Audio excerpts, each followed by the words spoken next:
नमस्कार दोस्तों, स्वागत है आपका हमारे चैनल पर। आज की कहानी बहुत खास है। ये कहानी किसी राजा की नहीं, किसी महल की नहीं।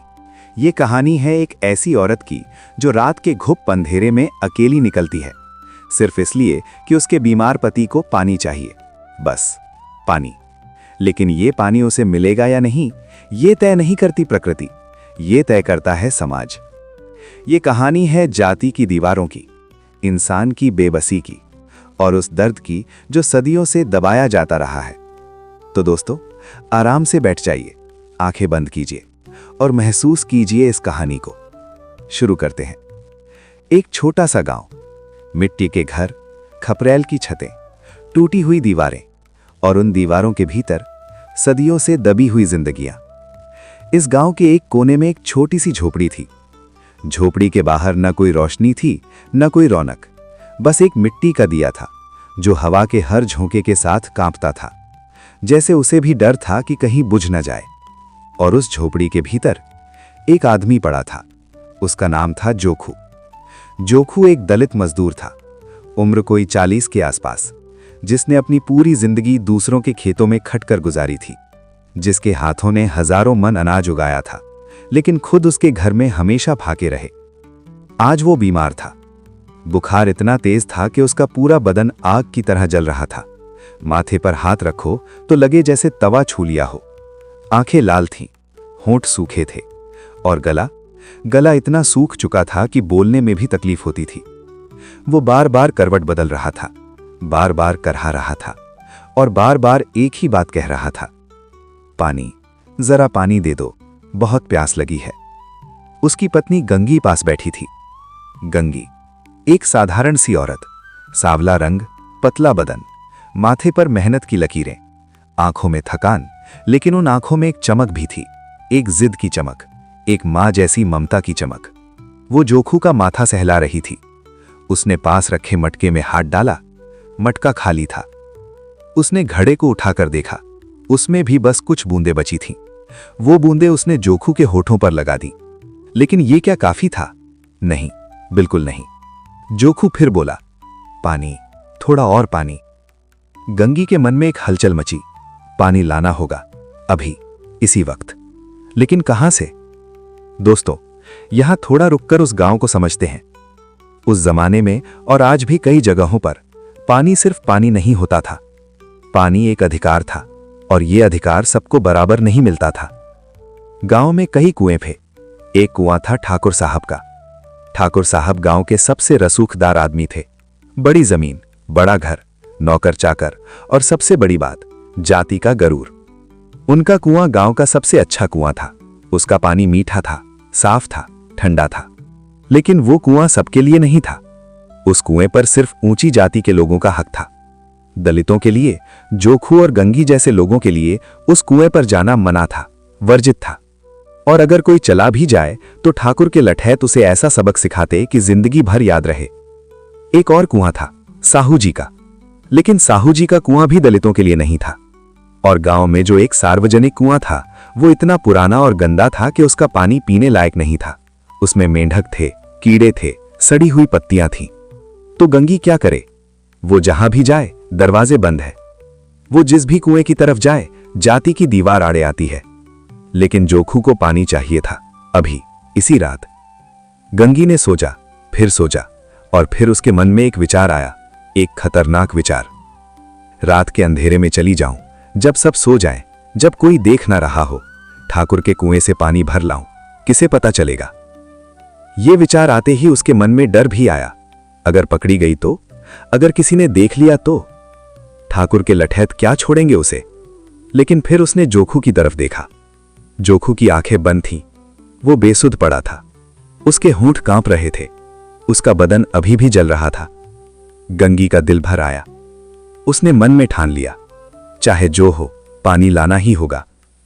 रात और गहरी हो गई थी। गांव सो चुका था। ठाकुर के घर की रोशनी भी बुझ चुकी थी। गंगी ने धीरे से झोपड़ी का दरवाजा खोला, बाहर निकली। हाथ में था एक मिट्टी का घड़ा, पुराना, थोड़ा टूटा हुआ, लेकिन बस यही था उसके पास। रात इतनी काली थी कि हाथ को हाथ नहीं सूझता था। रास्ता बस अंदाजे से चलना था। पैरों के नीचे कच्ची मिट्टी थी, कहीं कहीं पत्थर थे, कांटे थे। लेकिन गंगी चलती रही। दिल में डर था लेकिन पांव में हिम्मत थी। धीरे धीरे वो ठाकुर के घर की तरफ बढ़ी। ठाकुर का घर गांव के बीचों बीच था।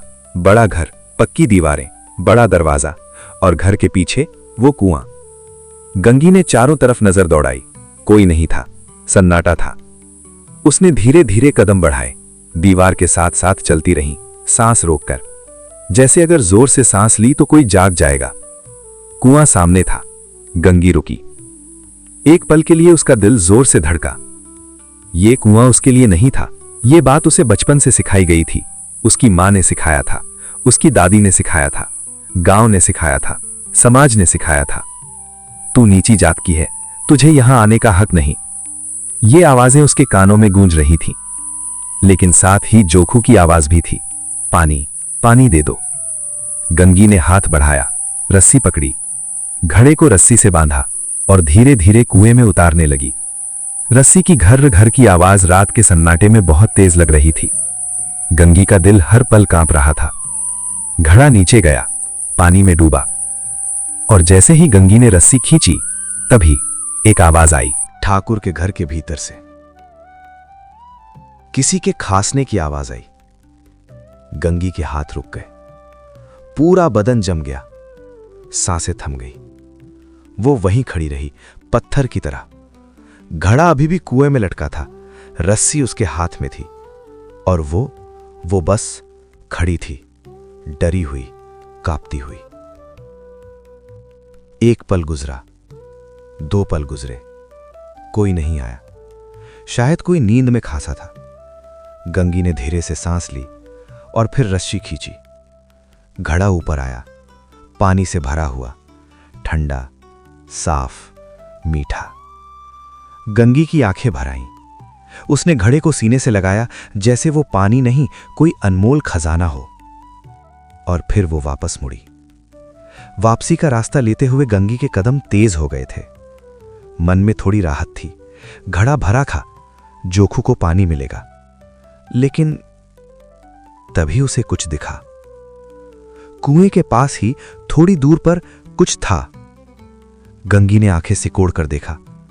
अंधेरे में एक आकृति थी, और फिर उसे महक आई, एक भयानक सड़ी हुई बदबू। गंगी का दिल बैठ गया।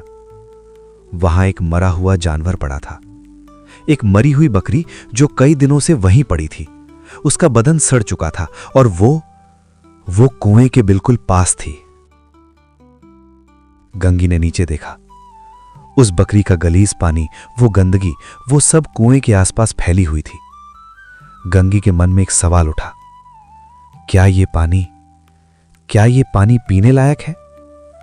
उसने घड़े को देखा। पानी साफ दिखता था ऊपर से, लेकिन वो मरी हुई बकरी। गंगी के हाथ कांपने लगे। वो सोचने लगी, अगर ये पानी पिला दिया जोखू को और वो और बीमार हो गया तो? अगर ये पानी उसे और नुकसान कर दे तो? लेकिन साथ ही वो ये भी सोच रही थी कि अगर पानी नहीं पिलाया तो जोखू की प्यास नहीं बुझेगी। वो तड़पता रहेगा, बुखार में जलता रहेगा। दोनों तरफ मुसीबत थी। गंगी वहीं खड़ी रही। घड़ा हाथ में था, आंखों में आंसू थे, और मन में वो तूफान था जो हर बेबस इंसान के मन में उठता है जब वो देखता है कि हर रास्ता बंद है। यहां एक पल रुकते हैं। सोचिए जरा, गंगी की गलती क्या थी? उसने क्या किया था गलत? बस यही ना कि वो एक बीमार इंसान के लिए पानी लेने गई थी, बस यही। और इसके लिए उसे रात के अंधेरे में चोर की तरह चलना पड़ा, सांस रोककर चलना पड़ा, डरते कांपते चलना पड़ा। क्यों?